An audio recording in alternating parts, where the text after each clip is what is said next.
안녕하세요. 좋은 아침입니다. 오늘은 마태복음 22장과 23장입니다. 자, 어제 포도원의 비유에 이어서 다시 비유를 말씀해 주시는 내용으로 시작을 하고 있어요. 바로 혼인잔치 비유입니다. 자, 천국은 마치 자기 아들을 위하여 혼인잔치를 베푼 어떤 임금과 같다라고 하면서 시작을 하거든요. 자, 근데 이 비유는 사실 되게 깊이가 있는 내용을 담고 있기 때문에 여러분들이 잘 들여다보셨으면 좋겠어요. 자, 한마디로 천국에 대해 말씀해 주고 계신 거예요. 자, 등장인물은 한 임금, 즉 하나님이시고요. 그의 아들은 우리 주 예수 그리스도겠죠?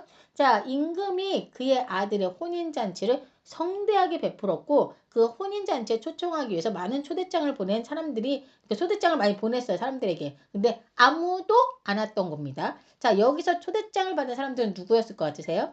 바로 선택받은 백성 이스라엘이었겠죠? 특별히 이스라엘 백성을 옳은 길로 인도해야 할 이스라엘의 지도자들이었을 거예요. 자, 잔치를 성대하게 준비하고 오라고 초대했지만 이들의 모습은 어땠나 한번 볼까요? 그들이 돌아보지도 않고, 돌아보지도 않고 한 사람은 자기 밭으로, 한 사람은 자기 사업하러 갔다라고 하는데 한마디로 이들은 세상 일에 마음을 빼앗겨서 하나님의 부르심을 무시한 사람들을 상징하는 거라고 볼 수 있는 거죠. 자, 그리고 그 남은 자들은 심지어 종들, 즉 임금님이 보낸 그의 종들을 잡아서 모욕하고 죽이기까지 했다고 하는데요. 이건 하나님께서 보내신 선지자들을 죽인 걸 말하는 거예요. 기억나시죠, 여러분? 우리가 구약에서 수많은 선지자들을 하나님께서 보내주셨는데 유다 백성들이 이 선지자들을 막 죽이기까지 하고 막 너는 예언하지 말라라고 막 하고 막 감옥에 가두고 막 했었지 않습니까? 그러니까 임금이 완전 진노할 만 하지 않습니까? 예? 이들을 싹 다 쓸어버릴 만 하지 않습니까? 예? 그래서 7절에서 그 살인한 자들을 진멸하고 그 동네를 불살라 버리시고, 예? 그럴만 하죠. 불살라 버리시고 이제는 임금은 종들에게 길에 나가서 악한 자나 선한 자나 만나는 대로 모두 데려와서 혼인잔치에 손님이 가득하게 하라고 명령을 하는 거예요. 이거는 하나님의 구원의 초대가 이제 이스라엘뿐만 아니라 온 세상, 이스라엘은 거부했잖아요, 여러분. 온 세상 모든 사람들, 이방까지 다 열려있음을 뜻하는 거죠. 자, 그리고 임금은 손님들을 보러 이제 딱 들어갑니다. 이제 잔치가 시작됐으니까. 근데 거기서 예복을 입지 않은 한 사람을 보고 네가 어찌 예복을 입지 않고 여기 들어왔냐? 라고 묻습니다. 그러자 그 사람은 아무 말도 못하고 있는 걸 성경에서 볼 수 있어요. 자, 그러자 임금님은 사안들에게 시켜가지고 저자를 손발을 묶어서 밖에 어두운데 내던지라! 라고 얘기를 한 거예요. 사실 저는 이 대목이 좀 이해가 안 갔어요. 왜냐면 아까 먼저 초청받은 사람들이 아무도 안 왔잖아요. 그래서 종들에게 나가가지고 길거리에 나가서 선한 자나 악한 자나 그냥 모두 다 데려오라고 했잖아요. 근데 그냥 선한 자나 악한 자나 다 데려오라고 하셨는데 근데 지금 갑자기 예복을 안 입었다고 내쫓는 건 좀 그렇지 않나? 라는 생각이 했던 거죠. 자, 그래서 저는 이게 이해가 안 갔는데 이제 알았어요. 이번에 알게 됐는데 이유가 있더라고요. 이거는 그 당시 유대 문화를 알지 못하면 이해가 안 가는 내용이었던 거예요. 이 당시 유대 문화에는 왕이나 귀족이 여는 큰 잔치에는요, 손님이 자기 옷을 입고 가는 게 아니래요. 주인이 직접 예복을 마련해서 손님들에게 먼저 나눠주는 간습이 실제로 있었다고 합니다. 자, 그러니까 예수님은 지금 그 당시에 간습을 가지고 예를 얘기를 해주시는 거예요. 비유를. 자, 직접 예복을 나눠줬어요. 주인이, 임금이. 자, 근데 이 사람은 그 옷을 받았어요. 그런데 그 옷을 안 입었던 거예요. 그러니까 임금이 그렇게 얘기했을 때 아무 말도 못했던 거예요. 그러니까 이해가 가더라고요. 그러니까 이 사람처럼 왕이 준 옷을 일부러 입지 않았다는 것은 왕의 권위를 무시하는 태도를 뜻하는 걸 볼 수 있는 거죠. 자, 그럼 이 얘기를 통해서 하시고자 하는 말씀이 뭐였을까라는 생각을 했는데 하나님께서는 우리를 하나님의 나라로 초대를 하셨어요. 근데 우리가 세상 일이 바쁘다는 이유를 대면서 아우 미안해요. 제가 오늘은 친구들과 좀 중요한 모임이 있어가지고 교회 못 갈 것 같네요. 아우 죄송해요. 제가 오늘 가게를 오픈해가지고 아우 앞으로 몇 년간은 그냥 주일 일요일날도 다 일을 해야 돼가지고 못 갈 것 같아요. 또는 제가 오늘 요즘 시험 기간이라 너무 바쁘거든요. 학원도 가야 되고요. 공부도 해야 돼서요. 못 갈 것 같아요. 라면서 이 핑계, 저 핑계로 하나님의 초대를 다 거절하고 있는 모습을 우리한테 보여주신 거예요. 그리고 여기서 주인이 주는 혼인 예복 있죠. 이제 이것도 이런 얘기, 이거 이제 우리를 초대를 하셨어요. 근데 초대도 거절을 한 사람들도 있고. 자, 초대를 이제 받고 갔는데, 혼인 예복을 입어야 되는데, 혼인 예복은 뭘 얘기하냐면 단순한 의복이 아니라 우리 주 예수 그리스도를 통한 구원의 옷을 상징하는 것으로 갈라디아서 3장 27절에서도 그리스도로 옷 입었니라 라는 말이 있거든요. 그러니까 그 말과 같은 거예요. 그러니까 즉 초대받았다는 사실은 하나님의 그 복음, 즉 은혜를 들었다라는 사실인 거죠. 근데 그것만으로는 충분하지 않고 하나님이 주신 그 구원의 옷을, 혼인 예복을 입어야 되는 건데, 다시 말하면 은혜의 초대는 받았어요. 그런데 받았지만 마음의 변화나 순종의 결단이 없이 그 자리에 앉아 있는 사람들, 즉 겉으로는 신앙인처럼 보이지만 속으로는 전혀 변화가 없는 사람을 상징하는 말씀을 해주신 거예요. 그래서 14절에 청함을 받은 자는 많되 택함을 입은 자는 적다라고 말씀하셨죠. 자, 청함을 받은 자는 많아요. 하나님의 은혜에 복음을 들은 사람은 많아요. 우리 이 세상에 교회가 얼마나 많습니까? 얼마나 많은 신도가 있습니까? 매주 교회 일요일마다 다 교회 가죠? 많은 사람들이 예배를 드려요. 청함을 받은 자는 많습니다. 아주 많아요. 그런데 택함을 입은 자는 적다고 했잖아요. 하나님의 그 은혜 초대는 받았지만 마음의 변화나 순종의 결단이 없이 그 자리에 그냥 앉아있는 사람들, 그러니까 택함을 입은 자는 적다라고 했지 않습니까? 택함을 입어야 우리가 구원의 길로 갈 수 있는 거지 않습니까? 자, 이거 굉장히 중요한 말씀이라고 저는 생각이 들더라고요. 자, 이 메시지를 여러분들 좀 기억했으면 좋겠고, 자, 이후에 이제 바리새인들과 헤롯 당원들이 예수님을 말로 이제 꼬투리를 잡으려고 이제 상의를 하고 결탁을 해서 자기 제자들을 예수님께 보내서 어떤 질문을 하게 하는 장면이 나와요. 그들이 먼저는 예수님을 굉장히 막 진심으로 존경하는 척 하면서 말하기를, 선생님, 우리가 선생님께서 진심으로 참되시고 진리로 하나님의 도를 가르치시는 줄을 아나이다. 근데 저희가 여쭤볼 게 하나 있는데요. 우리가 가이사에게 로마 황제인 가이사에게 세금을 바치는 것이 옳으니까 옳지 않으니까 하고 질문을 던진 거예요. 그러니까 이건 한마디로 말로 꼬투리를 잡겠다는 심산이었던 건데요. 이 질문은 당시 유대사회 전체를 뒤흔들 수 있는 그 정치적, 종교적 함정이 있는 그런 질문이었던 겁니다. 자, 바리새인들과 헤롯 당원들은 예수님을 이 말 한마디로 무너뜨리려고 아싸 이제 끝났어라고 했던 거예요. 왜냐하면 이건 빼박이에요, 빼박. 예? 왜냐하면 이거는 이렇게 말해도 저렇게 말해도 함정이거든요.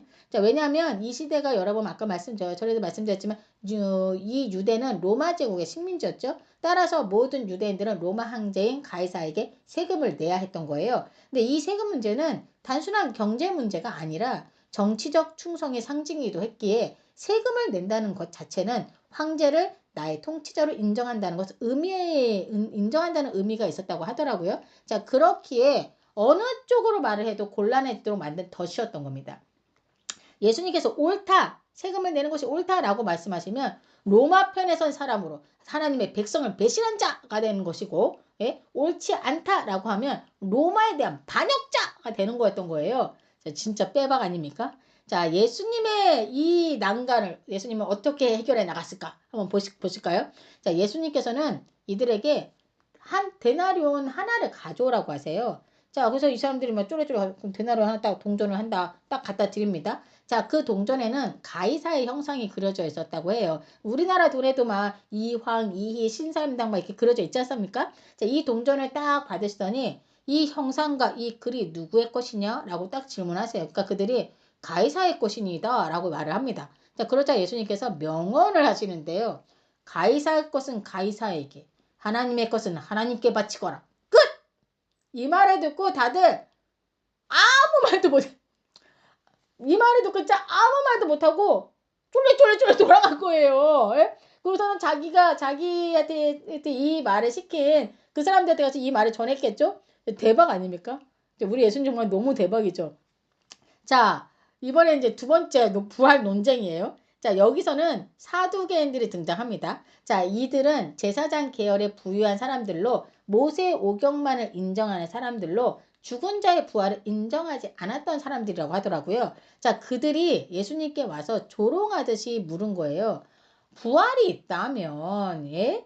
7 형제와 결혼했던 이 여자는 나중에 부활해서 누구의 아내가 된단 말입니까? 라고 물은 거예요. 그러니까 이거 여러분 우리가 모세오경에서 나오는 내용이에요. 형이 자식이 없이 죽으면 동생이 형수에게 들어가서 자식을 낳아서 그 형의 대를 이어야 되는 거 그거 내용 아시죠? 근데 첫째 형이 결혼을 했어 이 여자랑. 근데 죽었어. 근데 둘째가 들어가서 이 여자하고 이제 가서 이제 부부의 연을 맺었어. 근데 죽었어 또. 셋째도 넷째도 열째도 다 이 여자랑 같이 결혼을 이렇게 부부의 연을 다 맺은 거예요. 근데 다 죽었어. 자 그러면서 이 여자를 일곱 형제가 다 아내로 맞았는데 이들이 죽어서 다시 부활하면 이 여자는 과연 누구의 아내가 된단 말이냐 이 질문이었던 거예요. 즉 이 질문으로 부활이 있다면 이런 모순이 생기니 당연 말이 안 된다 라는 뜻이었던 거죠. 자, 이에 예수님은 두 가지를 말씀해 주시는데요. 너희가 성경도 하나님의 능력도 알지 못하는구나 라고 말씀하시면서 부활의 세계에는요. 이 세상의 질서와 다르며 부활 후에는 결혼이 없고 사람들이 천사와 같이 산다 라고 말씀하시면서 하나님은 죽은 자의 하나님이 아니고 살아있는 자의 하나님이시다 라고 말씀하시면서 나는 아브라함의 하나님, 이삭의 하나님, 야곱의 하나님이라 말씀하신 그 출애굽 3장 6절 말씀을 하시거든요. 즉 이들이 다 지금 하나님과 함께 살아있다라는 걸 말씀하시는 거예요.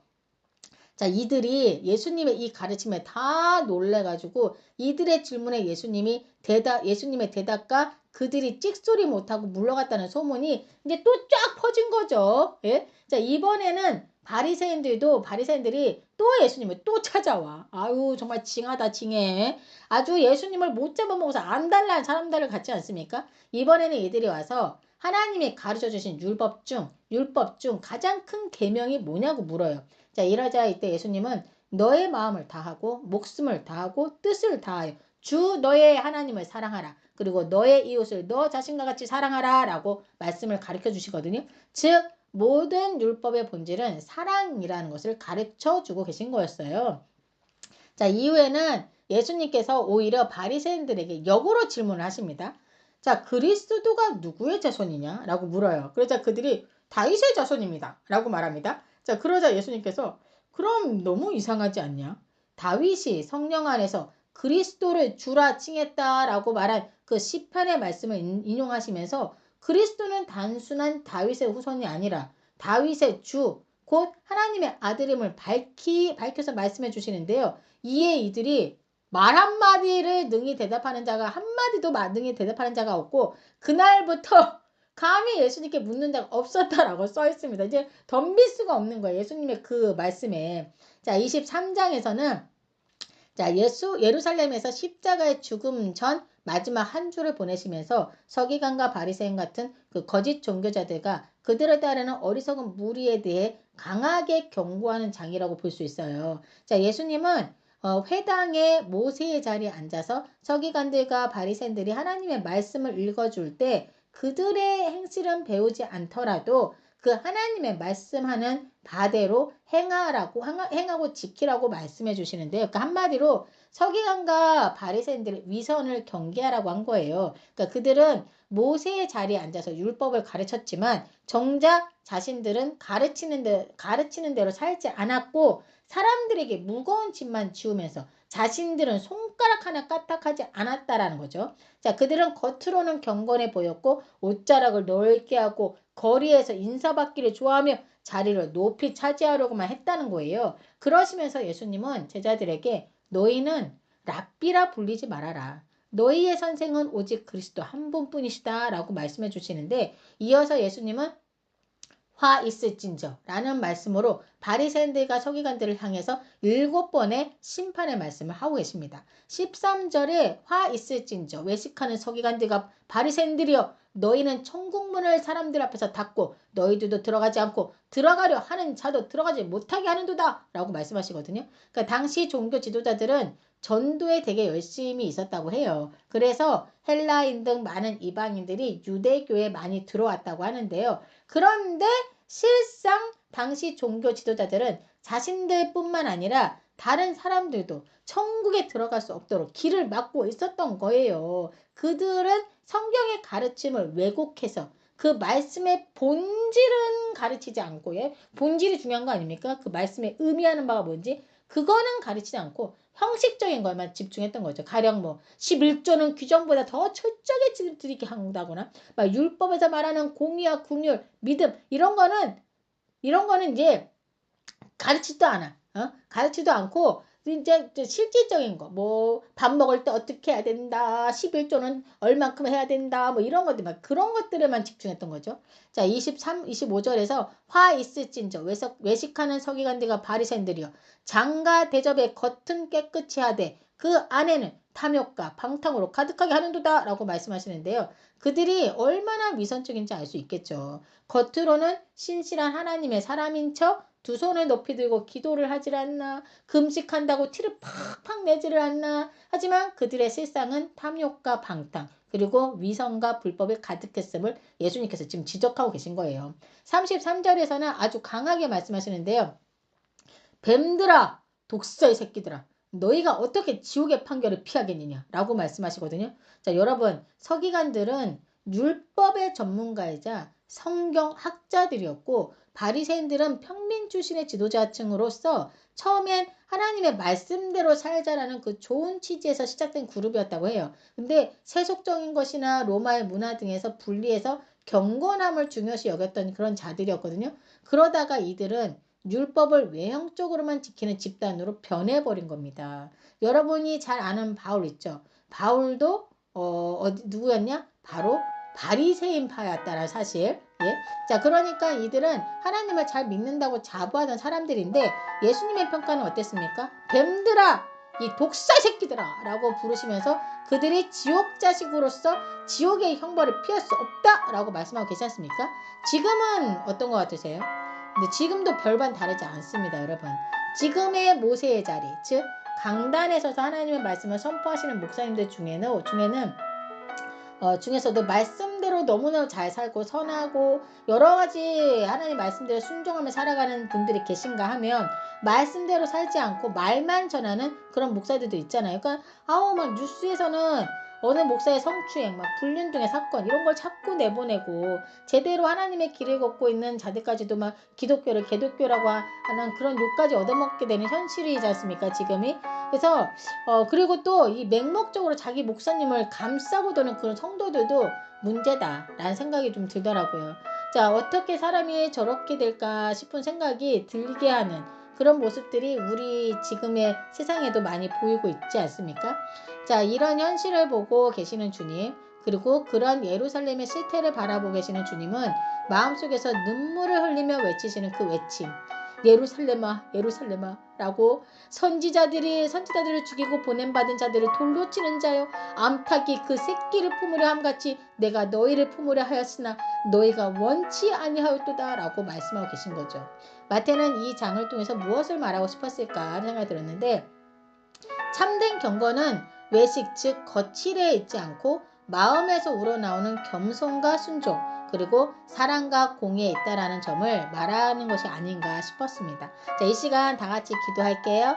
하나님 감사합니다. 오늘도 예수님의 깊은 가르침대로 겉모습만 신앙인으로 살아가는 것이 아니라 마음 깊은 곳에서부터 주님을 사랑하며 순종하는 삶을 살아가는 저희가 되길 원합니다. 세상의 소리보다는 주님의 말씀을 붙잡고 언제 오시더라도 깨어있어서 함께 혼인잔치에 참여하는 저희가 되길 원합니다. 이 모든 말씀 우리 주 예수 그리스도 이름으로 기도드립니다. 아멘.